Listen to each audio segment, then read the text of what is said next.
Good morning everyone. Today I am discussing about the antibiotics macrolides. Okay. So these are macrolides are the class of, these are also the class of antibiotics. So these antibiotics are mostly used for various bacterial infections. Okay.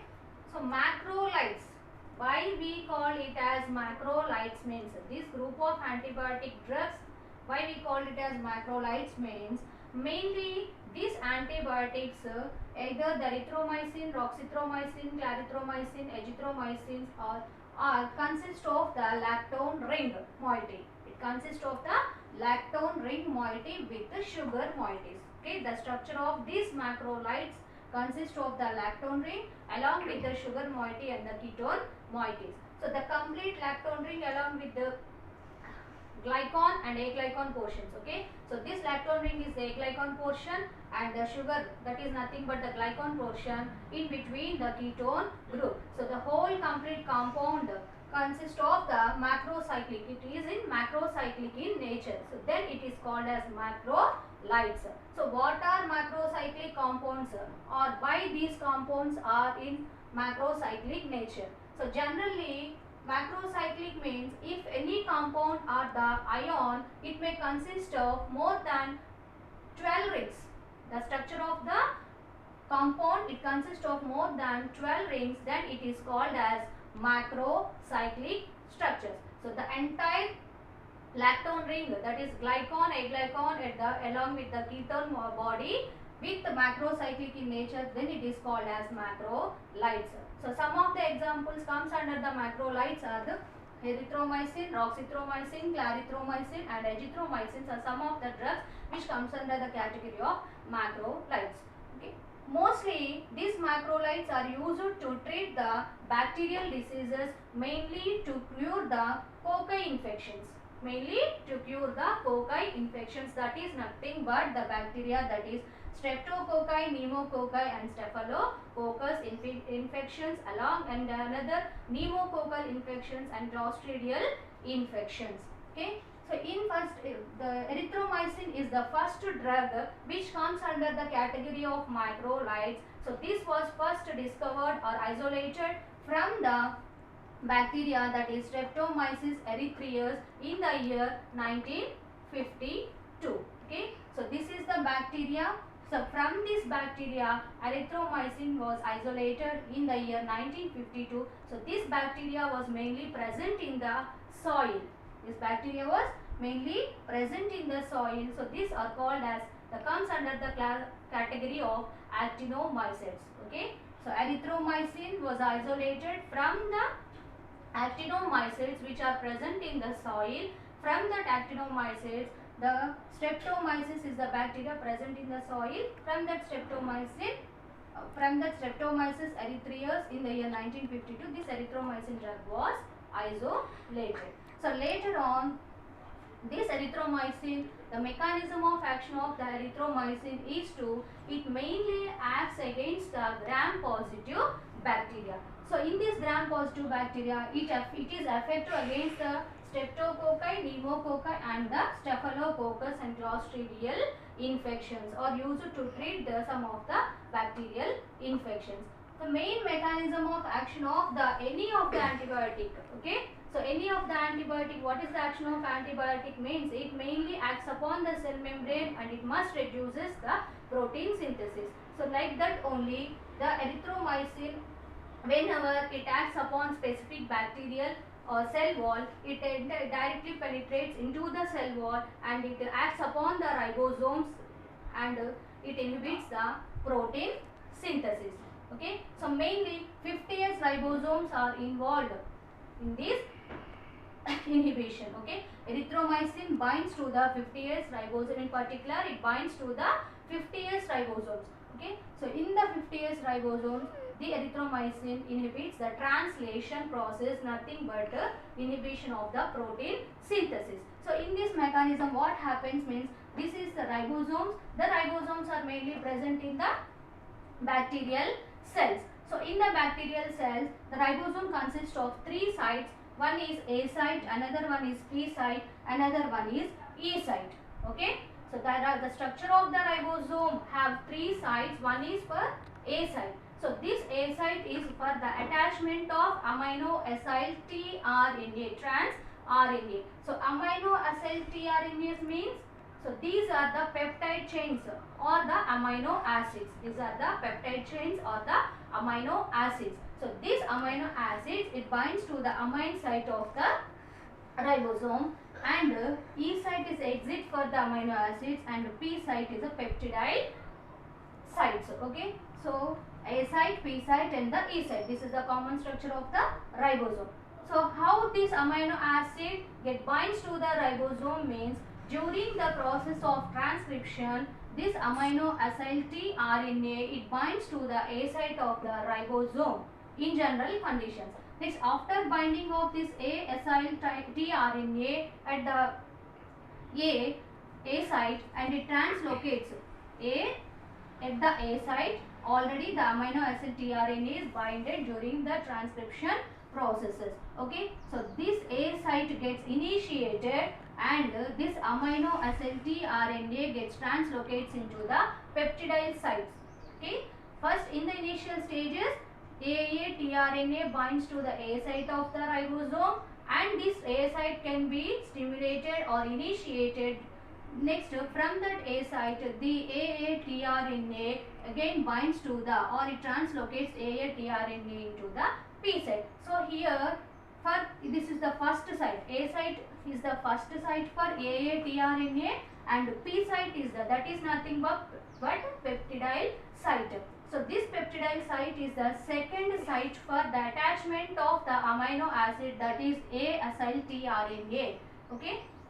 So in the first stages, A acyl tRNA binds to the A site, and next it translocates into the P site. So in these conditions, what happens means, at the, after binding of this AA tRNA to the P site, here there is a here in these conditions, this A site is ready to accept or is ready to attaches another AA tRNA. Okay, this A site is ready to accept another acyl tRNA.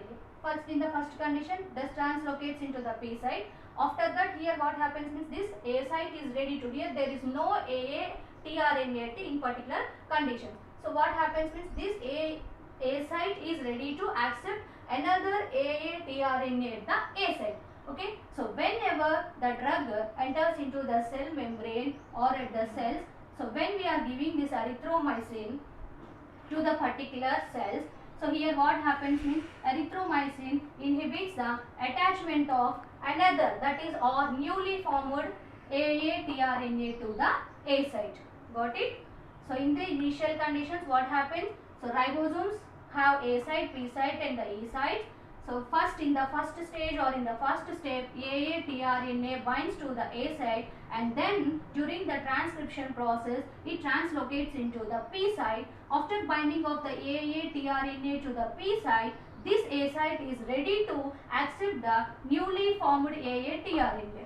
Okay, so in these conditions, when we are giving the erythromycin, this erythromycin, it breaks or it inhibits the acceptance of this AA tRNA to the A site. Okay, so in these conditions, there it weakens the A site and also the peptidyl transferases or P sites. So here there is no formation of the mRNA, or here the ribosomes fails to move the mRNA here mRNA and reduces the protein synthesis. Next, coming to this resistance of erythromycin. So by using this erythromycin, most of the bacteria may develop resistance. How this resistance develop means, most of the bacteria like the Streptococcus, either the Pneumococci or the Staphylococci or the Clostridium, so all bacteria gains pumping capacity, or it attains the pumping capacity. The bacteria have a capability to pump out the erythromycin. Whenever the drug enters into the bacterial cell, so that particular bacteria may attains the drug to pump it out. Okay, so this is the first mechanism to develop the resistance. So by the resistance of this erythromycin is due to the the bacterial cells or the bacterial cells cell membranes or the cell walls may have a capacity to pump it out the particular drug. So this is the first mechanism to develop the resistance. So in another mechanism, second mechanism is the alterations in the binding site.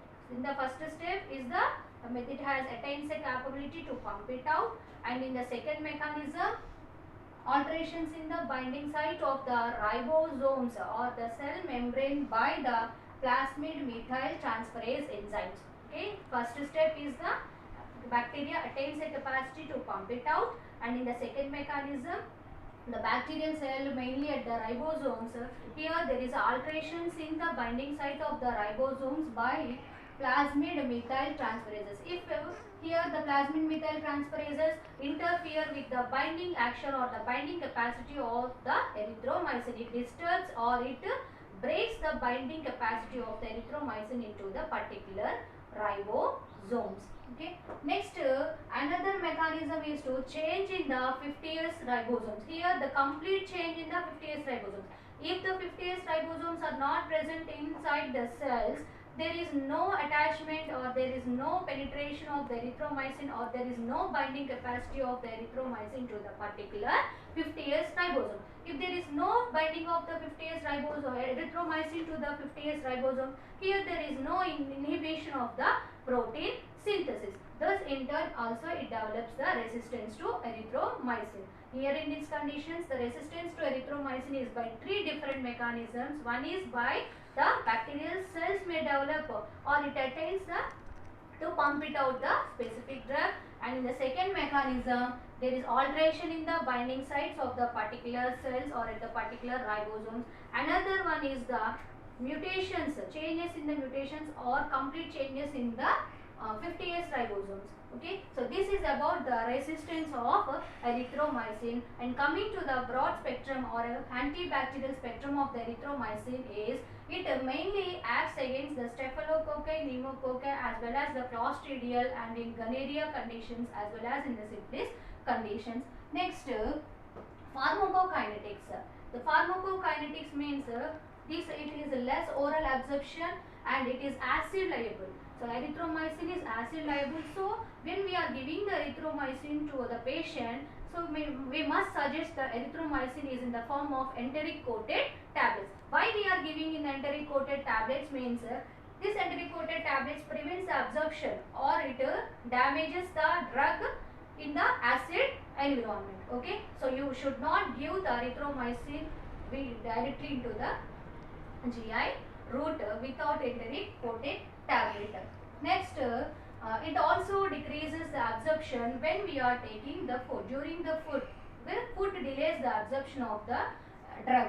Next, and also the erythromycin may be distributed in the body and it also penetrates into the plasma, and nearly 70 to 80% of the drug may bind to plasma protein, and T half of the erythromycin is 1 to 5 hours. Next, adverse effects which are caused due to the by using the erythromycin is mainly whenever already I said. So it irritates the gastric mucosa in presence of the acid. So if excess amounts of acids are liberated in the gastrointestinal tract, whenever this erythromycin enters, there is a damage of the particular drug, and this acidic environment present in the GI tract, it damages the GI layers as well as the mucosal layer, and it irritates the GI mucosa. Here in these conditions, it increases the excess gastric acids in the GI tract. It may lead to increases in the GI motility as well as GI contractions. So during these conditions, epigastric pains will be seen in the gastrointestinal tract. Next, and also it may damages the ears, auditories. Okay, so hearing impairments can be observed by using the erythromycin. Not only the hearing impairments, in some cases it shows the hypersensitivity reactions. Okay, so what are the hypersensitivity reactions? All of you know about the hypersensitivity reaction. Skin rashes and redness of the skins may appear or observed during this hypersensitivity reactions. Next, uses of the erythromycin. Okay, so mainly we are using the erythromycin to treat some of the bacterial infections, staphylococci, pneumococci, clostridial. So all of these may come under the macrolides. Okay, so mainly used to the erythromycin is used as an alternative to the penicillin. Okay, so if any of the persons or if any of the patients may have contraindicated with the penicillin or penicillins, so then we are suggesting to the particular patient, that is erythromycin. This erythromycin can be used mainly in the pneumonia conditions. Mainly in the pneumonia conditions to treat the respiratory tract infections. So this is the initial drug or the first line treatment. Erythromycin is the first drug to treat the respiratory infections. So mainly in the diphtheria, tetanus, syphilis also. That is, syphilis means STD diseases, in tetanus and diphtheria, pneumonia, in whooping cough, legionnaires. So these legionnaires are also are the respiratory tract infections. So this is about the erythromycin.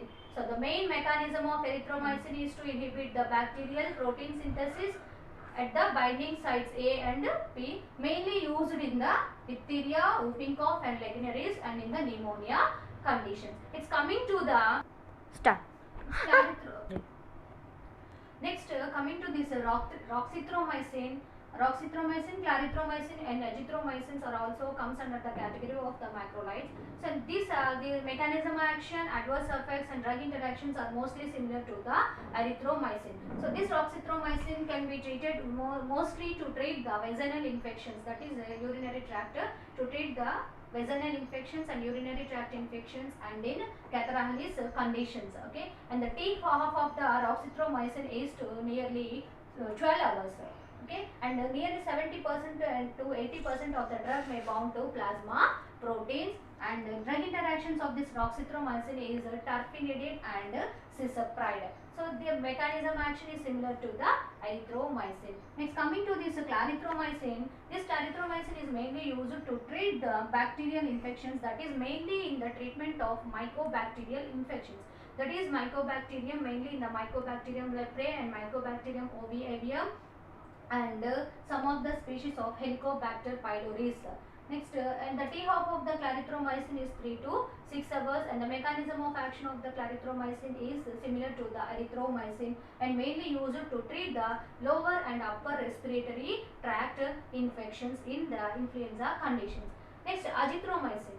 So this is also an important drug, comes under the category of the macrolides. Azithromycins can be suggested by alternative to the erythromycin. Generally, erythromycin is the first drug to treat the respiratory infections, but after or later the discovery of the azithromycin, so this azithromycin shows the potent actions when compared to the erythromycin. So then we are giving this erythromycin in our general treatments. So this azithromycin can be effective during the influenza conditions as well as to treat the mycoplasma bacterial infections, pneumonia conditions, legionnaire conditions, and nothing but it may have the same similar effects or similar effects to the erythromycin. So but this azithromycin shows the less toxic effects to the patient. Then we are suggesting the drug to treat the bacterial infections, mainly to treat the respiratory tract infections.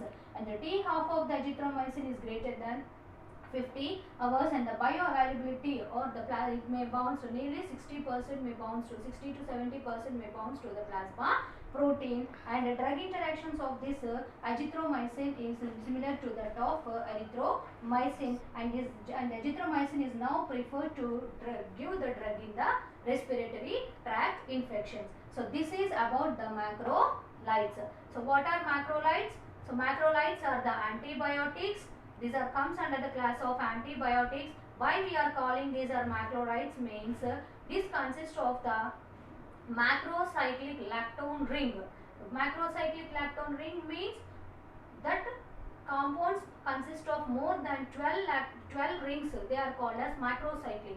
So these macrocyclic lactone rings examples are erythromycin, roxithromycin, clarithromycin and azithromycin. Here we are mostly discussing about the type of azithromycin as well as the erythromycin. So any of the drug comes under the macrolides. The mechanism is similar, that is it inhibits the bacterial cell wall or protein synthesis, binds to the 50S ribosomes at the A site, mainly at the A site. So it inhibits or it prevents the attachment of the AAtRNA, that is nothing but amino acyl tRNA, to the A site after the translocation processes. So this is about the macrolides. If you have any doubts, please make questions. Okay, thank you so much.